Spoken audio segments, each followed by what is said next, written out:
Just yesterday, a Florida judge blocked the governor's so-called Stop Woke Act as applied to private companies. That law, which has become a rallying cry for the DeSantis administration, it restricts certain discussions about race that could make anyone feel uncomfortable. And those restrictions extend to both public schools and private companies, many of whom in the year 2022 offer diversity and inclusion programs to their employees where, gasp, racism may come up. The law has already made an impact in Florida. At least one organization removed statements condemning racism from its website, with many workers believing that was a response to the new Stop Woke law. So yesterday's ruling, blocking, at least for now, parts of Stop Woke that apply to private companies, that ruling was quite consequential. But the law still applies to public schools and colleges and universities all across Florida. So we went down there to see what students, teachers, and school board members had to say about the Stop Woke Act.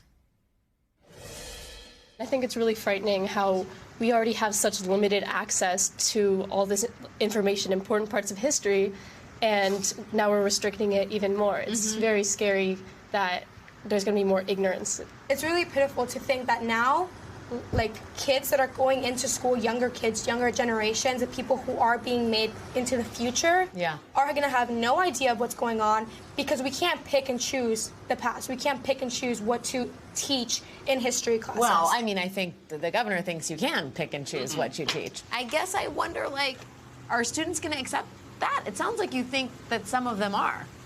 I think that if that's what we're taught from a young age, then that's what we're going to accept and start to, repeat back to other kids.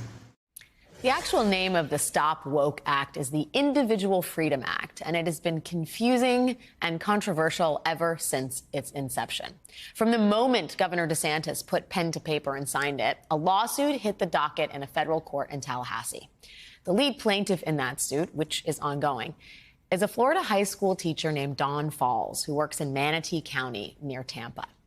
Mr. Falls is the kind of teacher you might remember from high school. He's been in the classroom for 38 years and has lived in the community for even longer. He's the kind of teacher who keeps up with his students and calls them and talks to them, so much so that when one of them, who's now an attorney, called him to talk about Stop Woke and its implications inside the classroom, Mr. Falls not only gave that former student some guidance, but offered to join his lawsuit as a plaintiff. On the first day of the new school year, Mr. Falls sat down with me to talk about why he felt the need to join that lawsuit and fight back against Ron DeSantis and his agenda. Is this the first time you feel like the government has been in the classroom with you? I think from a political standpoint, this is the worst I've seen in all my years. This is the kind of the biggest attack I've seen upon the freedom of the classroom, as I'll call it. There was no attempt to disguise the political currency that DeSantis was trying to get from the passage of this. When it was signed into law, it had the fanfare of a campaign rally. Yeah, absolutely. When you see that as a teacher, and you think, okay, well, what's this do as far as my classroom, my curriculum?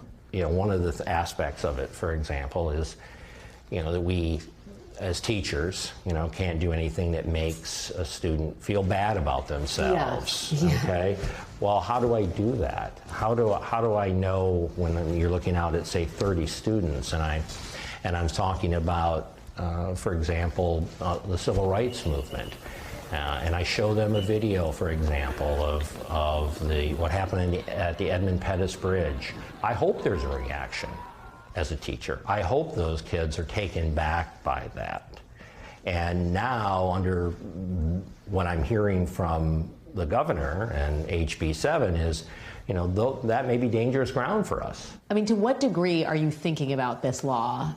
How much is it with you when you're in the classroom right now? I'm on a wait and see mode, see where we're going to go with this, to see if there are going to be teachers who will be called on the carpet because some student will come home and say something to a parent who will then say something to a school board member who will then say, and so forth. They just kind of threw this law out there, and I don't think there's really any guidance. My principal and I have had some conversations about this, and she's a former social studies teacher herself, and we're both about the same, well, let's just see what happens here, Well, some things are happening, not related to Stop Woke, but that have, that connect to that agenda, right? There's these civics trainings that have been happening this summer. That's very real. Those are slides that teachers are told to, process, teach from effectively, which are a real overhaul of what we think of as traditional civics. It's an agenda for the long haul. Not all that different than the pro-life community and Roe versus Wade. When Roe versus... Well, we know how that turned out. Exactly. And the pro-life community realized back when Roe was passed in '73 that they weren't going to get it overturned then, so they played the long game, which was, how do you eventually win? Well, you get the right people in power, right people in politics, you get the right people into the courts, so that somewhere, you're not going to win then, but 2 generations, 3 generations down the road, then you win the game. I think it's a similar kind of thing here. It's not about August of 2022. It's about the next generation of kids or the generation after that. Because once you start molding the curriculum to an ideology that you want, then you're going to train generations of kids that this is the way the world looks. Don Falls is not the only person I spoke to who sees what's happening in Florida as part of a long game, a diligent, coordinated effort using individuals at the local level to shape politics at the state and national level, which is, to be honest, why a lot of governors are doing the same thing. Governor Glenn Youngkin in Virginia, Governor Bill Lee in Tennessee.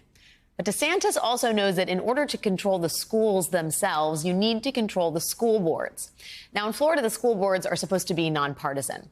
But this year, Governor DeSantis decided to put his Republican thumb on the scale by endorsing dozens of school board candidates across the state ahead of the school board elections that take place next Tuesday on August 23rd. The governor is so committed to these races that he's even reportedly paying for campaign materials for at least some of those candidates. And DeSantis is doing all of this because he knows school board members are the front line in his fight to take over classrooms and change the culture of education. And that effort has not been lost on the school board members themselves. In fact, a lot of them find it terrifying. When I was crisscrossing Florida, I sat down with Jennifer Jenkins, who is a member of the school board in Brevard County on Florida's East Coast. If her name sounds familiar, it may be because during the height of the COVID pandemic last year, she says she was the target of a campaign of harassment from parents who are against mask and vaccine mandates in schools. But it didn't end there, and it doesn't end there. Take a listen. Tell me, if you could recount the experience you've had facing the animated crowd of people who are proponents of this anti-CRT stuff. I mean, you understand in a visceral way the passion that is ignited when you talk about this stuff. You know, I've had people on my front lawn protesting. I've had people send me death threats. I've had people try to recall me, and none of that has anything to do with CRT. None of that has anything to do with LGBTQ. They just use those as tools to target and attack me. And truthfully, the reason I feel like I even had to deal with any of that animosity is because I'm a loud, proud, dominant Democrat on this school board.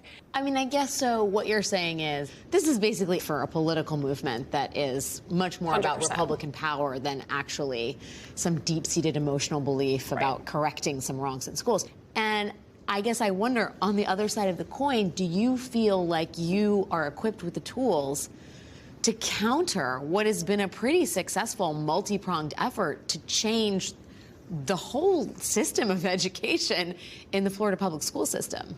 I hate to be a pessimist, but the reality is we need the voters to get out and vote. If we have these people in office, there's really not a whole lot we can do because they put this into law. Do you hear from teachers who are grappling with the changes that are going to be in place in the classroom this fall? All the time. People asking for answers to how do we implement these laws or these policies? How is this going to affect my classroom and my instruction? And one of the things that's really frightening about these laws that are passed is that the state passed them with no instruction. What do you think people who are concerned about the direction that things are heading in, what should they be focused on in the months and year ahead? I'm just so scared about the future of public education here in Florida, and I'm scared that it will create this movement across the nation. This is a concerted effort to defragment public education, to make it unstable in order to privatize education, right? So we've got over 9,500 instructional vacancies in the state of Florida, and we're starting school tomorrow. The fact that we are making them feel like they can literally be brought to court for teaching actual facts about history or about real families that are in their classroom. At the same exact time, we have a governor that's taking over what power the school boards have, putting in place essentially school board candidates that he chooses to be on the school board. I mean, it's scary. I think about the kids that are going to start kindergarten this year. And they're going to be impacted by these decisions and policies, even if DeSantis loses the election in November, for years, because it's not going to just magically be reversed. You know, what are these kids going to look like when they go to middle school and high school and go off to college? It's so much more big picture than just a history lesson. And don't get me wrong, I mean, man, that is a concern for me. Absolutely. But, oh God, it's so much bigger than that.